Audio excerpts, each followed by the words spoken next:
Every time in our life when it seemed there was no way out, a miracle happened.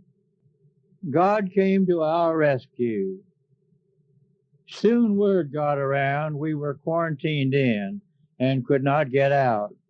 A woman that lived close by, Mrs. Nellie Scott, came every night, brung food, and left it outside our door. Nellie Scott, who brung us food and comfort, had 4 children. Her husband, Martin Scott, was a conductor on the old passenger train pulled by a steam coal-fired engine. Martin Scott was everything a man should be. He was one of the best men I ever met. Nellie and Gladys became good friends. I went to work for Nellie Scott's brother, Tom Dolan, at carpenter work. Now we had a good income, $8 per day. I liked carpenter work, so I would make it my life work. People by the name of Geho moved in a new house close ours. They were having trouble. Mrs. Geho was sick. Mr. Geo fell from a ladder while painting and broke his leg. They moved to Morgantown from a mountain farm and brung a cow. The closest place they could pasture the cow was half a mile from home. Mr. Geo asked Gladys to milk the cow. He would give her half the milk. Gladys would take the milk pail day after day, milk the cow, and walk a mile for half the milk. After a few weeks, they sold the cow. I could see walking a mile every day, carrying milk, was not good for Gladys. We were living good now and was blessed with our second baby.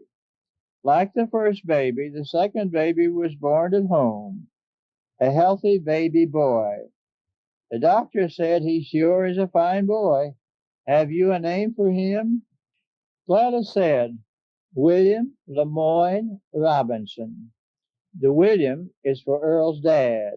His name was William Dolliver Robinson. I traded a lot that I'd bought to Harry Donnelly, who lived on Bald Hill, for a Model T Ford car, and then I built a house on the lot for Donnelly. This was my first car.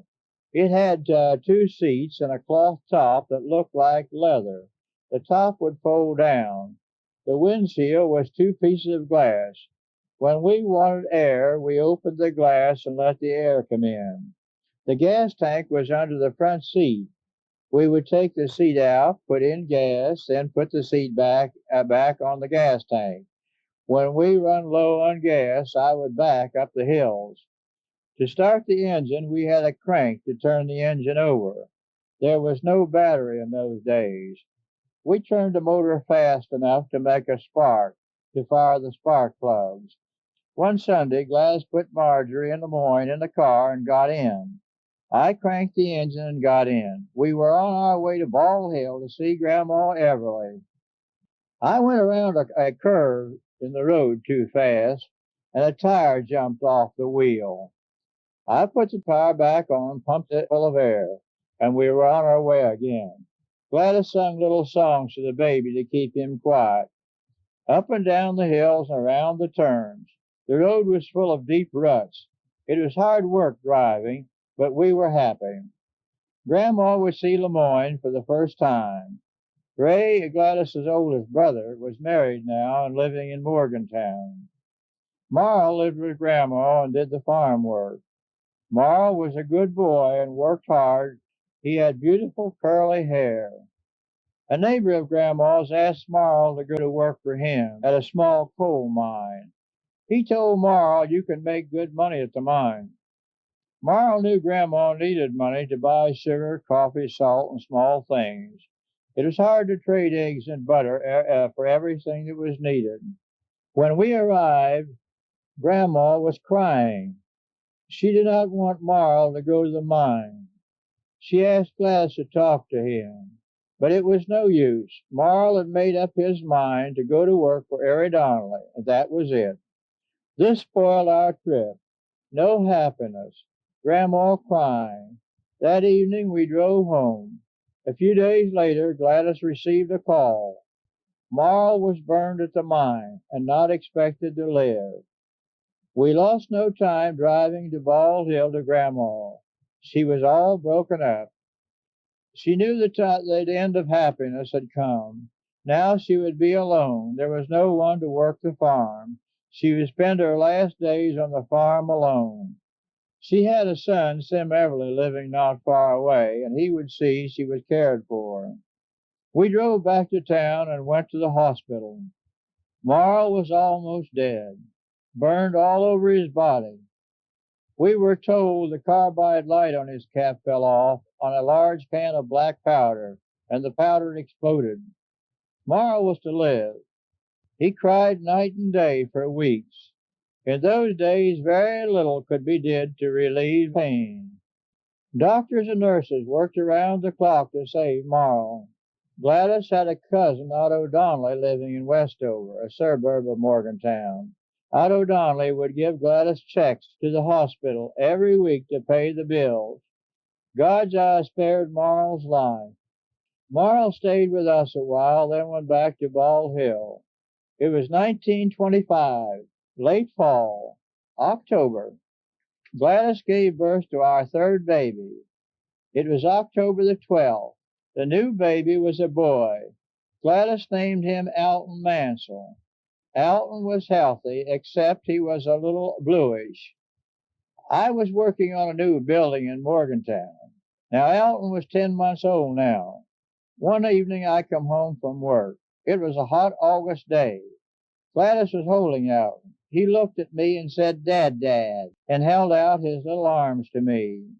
Gladys told me Alton was sick. "Why don't you call the doctor?" I asked. She said he had a bad spell this afternoon, and a neighbor woman worked with him. He is better now. Gladys seemed to think he would be all right. I broke the handle of my hammer that afternoon and needed it to work with. I will go down in the basement and put a new handle in the hammer. About 5 minutes passed, and Gladys yelled down the steps, "Alton is dying." I ran up the steps. I was too late. Alton was dead. We called the doctor. He came and said, "Mrs. Robinson, there's nothing I can do. The baby is dead." Jenkins and Brown, the undertakers, gave Alton a beautiful burial. Alton, all dressed in white, looked so nice in his little white casket. The funeral services were held in our living room. People came from miles around. Charlie Jenkins led the singing.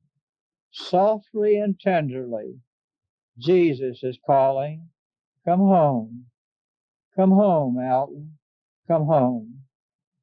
And little children, they make up his kingdom. And that old rugged cross. I knew now God was at that funeral. Alton was buried in East Grove Cemetery at Morgantown, West Virginia. Marjorie seemed to know Alton would not be back. She was 5 years old now and loved her mother, and did all a child could do to help us in time of grief. A mother is always hurt the most in time of death in the family. Lemoyne tried to make his mother happy. He was all boy, 3 years old. The neighbors were so good to us. Gladys liked to tell how Marjorie, when she could hardly toddle, asked a neighbor woman, Mrs. Rader, "Can I have a mato?" Mrs. Rader gave her a tomato and laughed, and told Gladys, "I bought a player piano, a big one. It played beautiful music just as long as I pumped the pedals. The neighbors would come in the evening and sing. I enjoyed this. And one of the songs I liked most, 'There is a long, long trail a-winding in the lands of my dreams.' I would pump the pedal, and Gladys and Marjorie and Lemoyne would sing. It was fun for all of us. We had lots of fun in that old Model T Ford car, too. One Sunday, Gladys put Lemoyne and Marjorie and 2 of the Scott children in the car. We were going for a ride. We drove over a paved road to Cheat River, about 7 miles. crossed the bridge, and turned left on a dirt road. It was summertime, warm. The road was lined with many kinds of trees: oak, maple, hickory, poplar. It was a beautiful drive. I looked ahead, and there was a small railroad station. It said Gans, Gans station. The railroad crossed the road here. Across the road that I was on, two men sitting on a bench jumped up and waved their arms like they were crazy and hollered at me. I looked down the track. There I saw a train coming fast at me. I was on the tracks. I pushed the reverse pedal down to the floor. The car started back off the tracks. Then the engine died. I held the pedal in neutral. The train went by fast and missed us by a few feet. Thanks to those two men waving their arms. In later years, Gladys told about the train. She said I turned white and shook like a leaf and had to stop and rest. Well, they had something to tell that evening. Years were passing fast. It was early spring in April 1927. The beautiful laurel bushes all over the mountains were in bloom. The air was filled with perfume from the honeysuckle flowers. The robin birds were back from down south building nests after a cold, snowy winter. Gladys was happy. I had good work. The children were all well. On April the 22nd, 1927, Gladys gave birth to our fourth baby, a big baby boy. Gladys named the new baby boy Joseph Donald. The Joseph is for you, she said. My first name was Joseph. We always called him Don. Gladys loved children, and now Marjorie was old enough to help Mama. I enjoyed rocking the children in the evening. We were always a family. The county was building a new high school in Morgantown. The superintendent on the job was married to my cousin, and he gave me a job. It was a good-sized school, 3 large buildings, and plenty of carpenter work. One morning I kissed Gladys to go to work, put my carpenter tools in the car. Those early cars did not have a battery. I cranked the engine fast enough to generate a spark. The engine started. The handbrake slipped, and before I could get out of the way, the front wheel run over my foot. The car started down the hill. I jumped on the running board, turned the steering wheel to the right. The car went sideways on the hillside, then turned over and over and over and stopped upside down against a telephone pole. I gathered up my tools all over the hillside, put them in a tray, and walked 1/2 mile to work. That evening I repaired the car, and the next day drove to work. I had many months of steady work on the high school. When I finished that job, I looked for work around town. A carpenter told me that a coal company was starting to build 10 houses at Arnottsville, about 7 miles from town. I drove to Arnottsville and found that Fairchance Lumber Company from Pennsylvania was a contractor. They gave me a job and a place to stay with their men. On weekends, we all went home to our families. The houses were being built for the Crown Coal Company. It was so nice being home with Gladys and the children on weekends. Saturday evening, playing the piano and singing. Sunday, we went to church. Monday morning, I was back on the job at Arnottsville. We built the 10 houses and a 10-car garage, about 3 months' work. We were about finished. The engineer for the coal company asked me to go to work for the coal company, but he had talked to the coal company superintendent, and they would like to have me work for the company. My job would be to take care of all the construction, build a reservoir for the water for the town, and keep the property in repair. About 100 houses, stores, and buildings around the mine. The only bad thing was we would live in one of the new houses. So if water lines broke or other services, electric and gas, needed quick repair, I would be there. I explained it to Gladys. She said it is worth a try. Gladys was worried. She did not look good. "What is wrong?" I asked. She said it's like this. The city of Morgantown was surveying in the street for a new sewer line. One of the men knocked on the door. He said, "Mrs. Robinson, we have looked over the maps and find that J.W. Weil has deeded you the wrong lot. Your house is on Wiles's ground. Your lot is around the hill, and no street to it." Earl, I went to Mr. Wiles's office. Wiles was coming down the steps with 2 suitcases. He said he could not talk to me. He only had 10 minutes to get to the train. He was leaving for Florida and would be back in the spring. He never stopped. The house really belongs to J.W. Wiles. No wonder his building alone gave us the money to buy lumber to build. Earl, I do not know if he will change the deed. Well, it looks like for the first time we had been taken by a deadbeat real estate. People told me he was crooked, but I did not want to believe it. "Gladys," I said, "someday he will pay for the work we did, building this house, and the money we spent." We moved to Crown Coal Company town at Arnottsville.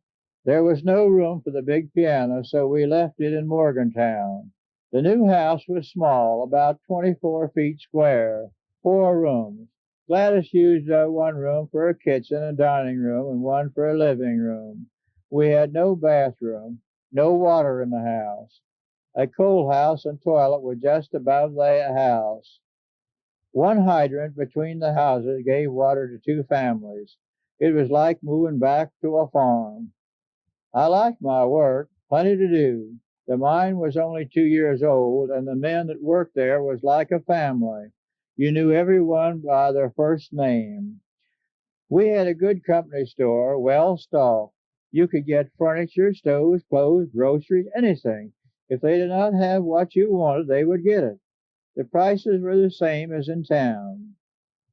Mules and ponies were used in some places in the mine to pull coal cars to the main line, where large electric motors pulled trains of cars to the bottom of the mine slope. A 3-inch steel cable was hooked on the cars of coal, and 7 at a time they come up the slope on the tipple. When it was dumped on the shaker screens and sized, the fine coal called slack went into one railroad car, and the lump coal of many sizes went into other railroad cars, all at the same time. I repaired a building at the mine for the doctors. We paid $1 a pay for the doctors. There were 2. They lived in Fairmont, West Virginia, and came to the mine every day. All the people at the 2 towns owned by the company were good people. Money was not used but little. The miners would get scrip money at the office to spend in the store. They could get money for the scrip, but it cost 10% on the dollar. The store delivered groceries 2 times a week, with pony and wagon to the homes at no extra charge. Gladys was happy now. We were all well, plenty to eat, no bills to pay. Electric was charged with the house, $12 a month. We had a small charge for coal, that was all. Water was free. I worked every day 6 days per week. My pay was $1 per hour. That was carpenter's pay.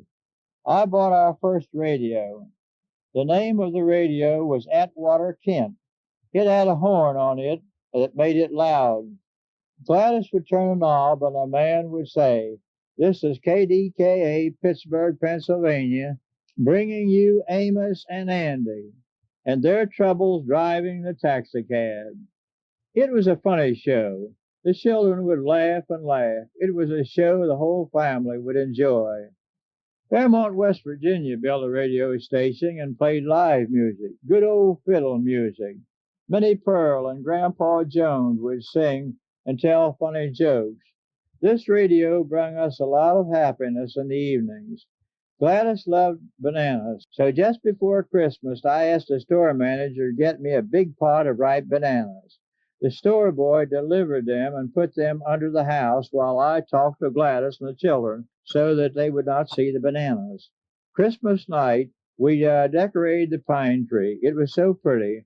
Santa put the toys under the tree. We all went to bed. Soon Gladys was asleep. I slipped out real easy, not to waken her. I went down into the house and brung the big pot of bananas up in the living room. Quietly, I put a hook up in the ceiling in the center of the room and hung the bananas up and slipped back in the bed. I was awakened early Christmas morning. Marjorie and LeMoyne and Don was up. Marjorie let out a yell. Mom! Hey, Mom! Come here! Gladys jumped out of bed and her eyes popped. She cried, Bananas! Yes, a big pot of beautiful ripe bananas. Yes, a big pot of bananas. It was something she was not expecting. She knew we had a beautiful pine tree and lots of presents, but not bananas. This was one of our best Christmas, and we did thank God for everything. 3 months passed, and on March the 29th, 1928, our fifth baby was born. The baby was a girl, plump, lots of dark hair like her mother. Gladys named the new baby girl Barbara Jean. Now Barbara became number one in the family, and all the family loved her. Marjorie was 7 years old now and helped her mother take care of the baby. Barbara was a lovely baby, big dimples on her knees. She was plump but not fat. LeMoyne would tickle her foot to see her smile. The house we lived in was on top of a hill, the last house in the last row of houses, top of town. I picked this house where we could be more by ourselves. The children could play on hundreds of acres of land. It all belonged to the coal company.